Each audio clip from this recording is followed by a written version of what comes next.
Hello, everybody. Okay, chapter 2. Here we go. Okay, this is chapter 2 of Agua Sangre. When the sun started heating up the beach, I walked back to the house and made some coffee. This is my friend Levon's house, and it's off-grid, so the stove is powered by gas. I light the stove and put a partial pot of coffee onto the burner and cover it. I buy the coffee for 10 pesos, 50 cents, from a little old lady who sells it in small paper pouches. I make 2 to 4 pots of coffee from her little bag, depending how strong I choose to make it. And each pot of coffee yields 4 to 5 cups of joe, quite a bargain for 10 pesos, in my opinion. The coffee is ground down to powder, and you use a French press to brew the coffee. You first add the coffee into the bottom of the container and then fill with boiling water.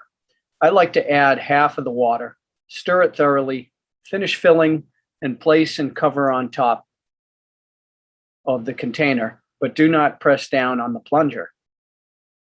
I like to let it stew a while and typically wait 15 to 20 minutes.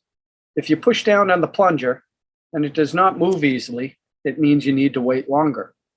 After 15 minutes, it always permits me to compress the plunger, which separates the coffee grounds down to the bottom of the container in a nice, slow, even motion.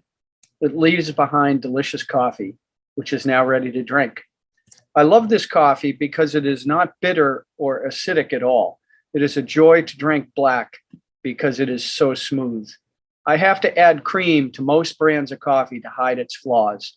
A lot of people love to smoke and drink coffee together, and many coffees remind me of what drinking cigarette ash would taste like. I've poured the coffee and the steam rises from my cup. I'm sitting in the shaded section of the patio staring at the Pacific Ocean down below. I just saw 3 small whales breach and flap their tails as if they were waving hello to me. I raise my coffee in reply and wish them happy hunting. The power and beauty of the Pacific is like no other body of water I've experienced. I've put on flippers and swam a mile offshore before it dawned on me how far out I was and completely out of my element. On that day, I attempted to swim out to meet the whales. I saw them passing on their morning patrol, and not really thinking about it, I grabbed a mask and fins and raced out across the sandy beach. I stopped to put on the flippers, spit in the mask before washing it away with an incoming wave, and then proceeded to high step it backwards as the waves pushed into me from behind, only to have the undertow win the tug of war and pull me out to sea. When I made it up to my waist and the waves started breaking before me, some of these waves were up to 4 meters tall. I rolled over and dipped under the waves and used the flippers to propel me forward, where the waters calmed considerably. You can move like a hot knife through butter wearing fins when the current isn't fighting against you.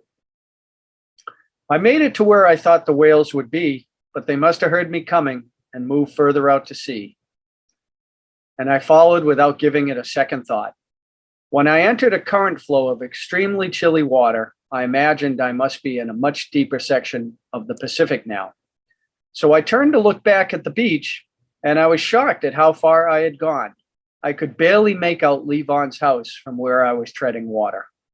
I had lost sight of where the whales were, so there weren't many reasons to stay this far out. I didn't want my mind to start playing games with me about being a piece of bait for whatever big fish was out there. So I turned and started swimming back to shore. The fins are extremely helpful, especially when you get close to the shore and have to fight the undertow to make it back to your desired exit point. Levon has an isolated off-grid house on a rural beach in Mexico, where he is completely self-sufficient.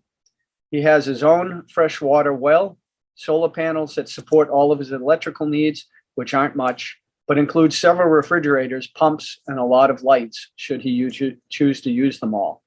He even has a micro satellite dish for Wi-Fi. Being on the beach, the salty and humid environment can reduce many items to an oxidized mess in short order, so being self-sufficient is a challenge, and requires constant monitoring and maintenance.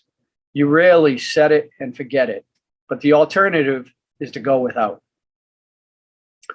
I'm really enjoying my time here.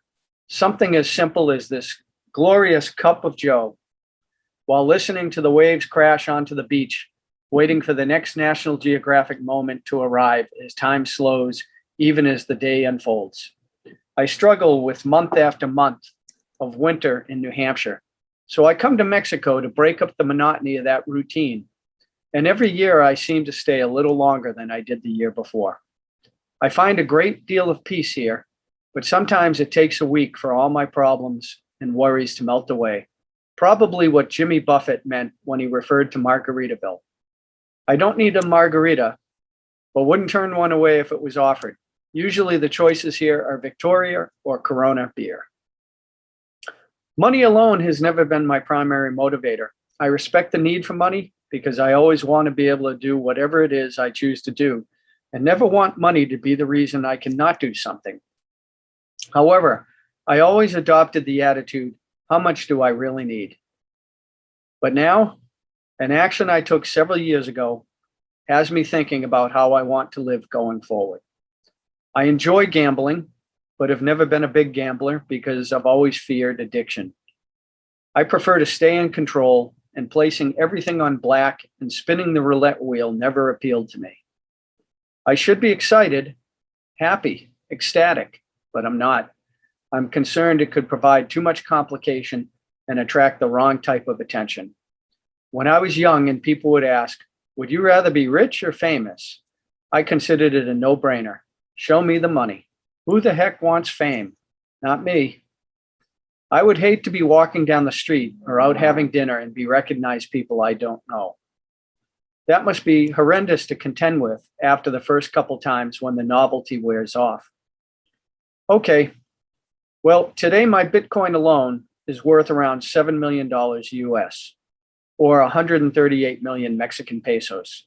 Next week, I suppose it could be 10 million US dollars or go to zero. When gold goes up and down in price, the gold is the constant and reflects the volatility of that paper currency compared to gold. There are many who believe gold is the ultimate store of value, proven over thousands of years, and that Bitcoin is absolutely worthless because nothing backs it. Is fiat currency backed by anything other than the government that prints it?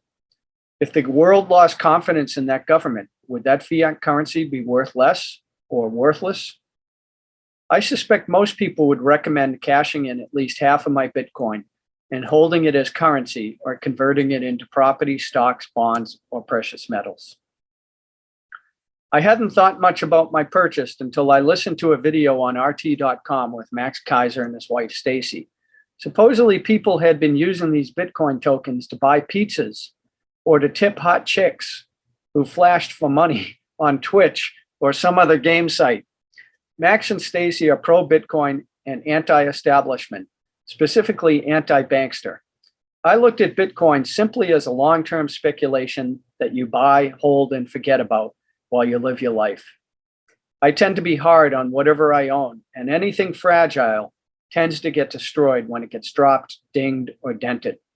I was not interested in cold storage or figuring out key codes and passwords that could be easily lost or destroyed if improperly moved or stored. I had other things to do with my life. If something has that much risk, I wasn't interested. As Dirty Harry reminded us in Magnum Force, a man has got to know his limitations. By far my favorite line from Clint Eastwood, because forgetting this rule is really why so many people get into trouble. It was even discussed thousands of years ago by Sun Tzu, who stated, if you know others and know yourself, you will win every battle. If you do not know others, but know yourself, you win one and lose one. If you do not know others and do not know yourself, you will lose every time. I had not actively tracked Bitcoin's progress until I met some people from Switzerland and Austria in Playa del Carmen who loved Bitcoin and couldn't wait to tell me how great it was.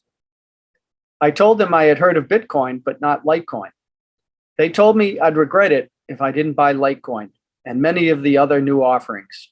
what they called an ICO, an initial coin offering, that were being launched. The feeding frenzy had begun, and now it appeared ICOs were the next tulip sensation across the globe.